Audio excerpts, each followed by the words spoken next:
మనతో పాటు నిరుద్యోగ నాయకులు మోతీలాల్ ఉన్నారు. నిరుద్యోగుల పట్ల ఎప్పటికప్పుడు ప్రశ్నిస్తూనే ఉంటారు.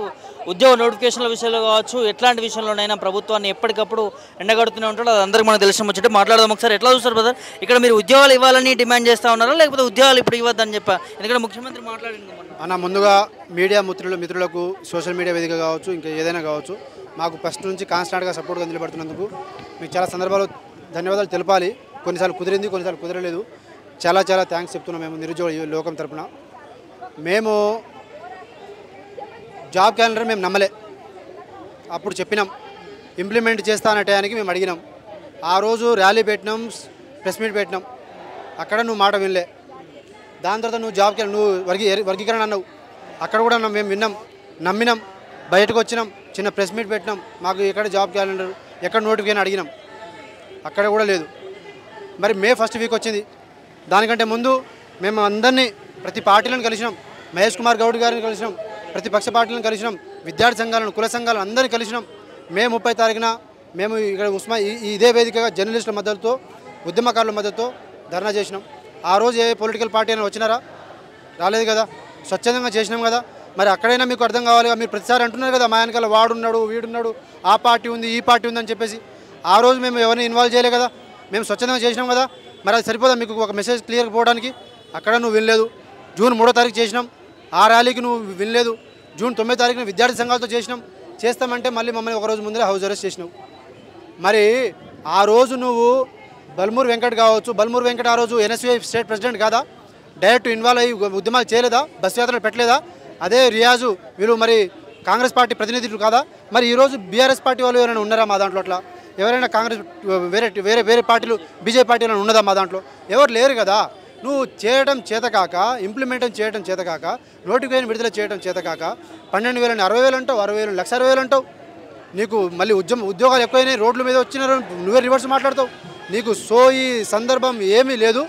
వీళ్లకు, ఈ చవటలకు, ఈ దద్దమ్మలకు, ఈ సన్నాసులకు ఇప్పటి నుంచి మేము హెచ్చరించేది ఒకటే. మేము శాంతియుతంగా చేసి చేసి చేసి అలసిపోయినాం. ఉద్యమాలు చేసి చేసి అలసిపోయినాం. ఉద్యమకారులతో చేసినాం, కుల సంఘాలతో చేసినాం, విద్యార్థి సంఘాలతో చేసినాం.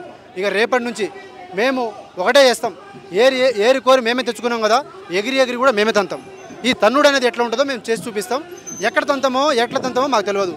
అశోక్ నగర్లో వస్తామా, దిల్సుఖ్ నగర్లో వస్తామా, ముట్టడి చేస్తామా, రోడ్డు మీద దిగ్బంధం చేస్తామా, ఏం చేస్తామనేది మా చేతిలో లేదు. ఇక వీళ్ళకి చుక్కలు అనేది ఎదురు పోరాటం, తిరగబడితే తెలంగాణ యువత తిరగబడితే ఎట్లా ఉంటుందో చేసి చూపిస్తాం. ఎందుకు అట్లాంటి పరిస్థితి ప్రభుత్వం ఎందుకు తెచ్చుకుంటా ఉన్నది? మీరు అడిగే వాళ్ళు ఇస్తాన్న హామీయే కదా 2 లక్షల ఉద్యోగాలు కావచ్చు, అవన్నీ కూడా ఎందుకు నెరవేర్చలేకపోతా ఉంది? ఎన్నికల ముందు మిమ్మల్ని ఎందుకు వాడుకున్నారు, మోసం చేసినారు, అబద్ధం ఆడుతున్నారు. పని చేస్తే చేసినా అని చెప్పాలి, లేదంటే చేయలేని చెప్పాలి. కానీ ఇంత అబద్ధం ఆడుకుంటూ చేస్తే ఎవరికైనా కరుపు కాలుతుంది. మేము ఎన్ని ర్యాలీలను చేయాలి, ఎన్ని ప్రెస్ మీట్లను పెట్టాలి? ఢిల్లీ వరకు కూడా పోయి వచ్చినాం కదా. ఇంకేం చేయాలి వీళ్ళకు? ఇక వీళ్ళ మీద ఎదురు పోరాటం చేయడమే ఇక దీనికి పరిష్కారం. రావాలి, రాకపోతే అదే చివరి ఎలక్షన్ అవుతుంది వాళ్ళకు. అంతే. అదే రేపు మాకు నోటిఫికేషన్ విడుదల చేయకుండా వాళ్ళు కనుక ఎలక్షన్స్కి పోతే మాత్రం అదే చివరి ఎలక్షన్స్ అవుతుంది. వాళ్ళ జీవితంలో కాంగ్రెస్ పార్టీ తెలంగాణలో ఉండదు, రాకుండా చూసుకునే బాధ్యత మాది. కొంతమంది నిరుద్యోగులు ఉన్నారు, మాట్లాడడం చెప్పండి అన్న. భారీ ఎత్తున ధర్నా చేస్తూ ఉన్నారు, ఏం చెప్తారు? మేమైతే గత గవర్నమెంట్లో అదే గ్రూప్ 1 సంబంధించి 503 పోస్టులు, గ్రూప్ 2 780, గ్రూప్ 3 1100 పోస్టులు వేయడం జరిగింది. అలాగే డిఎస్సి 11,000.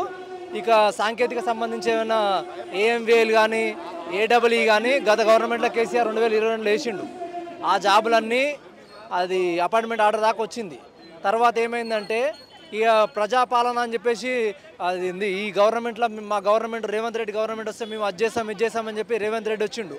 రేవంత్ రెడ్డి ప్రజాపాలన అని చెప్పి 6 గ్యారంటీలు అని చెప్పి వచ్చిండు. తను వచ్చినాక గ్రూప్ 1 రద్దయింది. గ్రూప్ 1 రద్దయి మళ్ళీ గ్రూప్ 1కు సంబంధించి ఒక 63 పోస్టులు వేసి 563 పోస్టులు వేసిండు గ్రూప్ 1 రేవంత్ రెడ్డి గారు. తర్వాత ఆయన వేసిన పోస్టులు మొత్తం టోటల్ 12,000 మాత్రమే.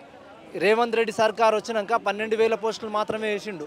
ఆయన ఎక్కువ పోస్టులు ఏడేయలే. నేను 50,000 వేసినా, 1,00,000 పోస్టులు వేసినా అని చెప్పుకుంటుండే తప్పితే ఆయన అపాయింట్మెంట్ ఆర్డర్ ఇచ్చుడు తప్పితే ఆయన వేసింది ఏం లేదు.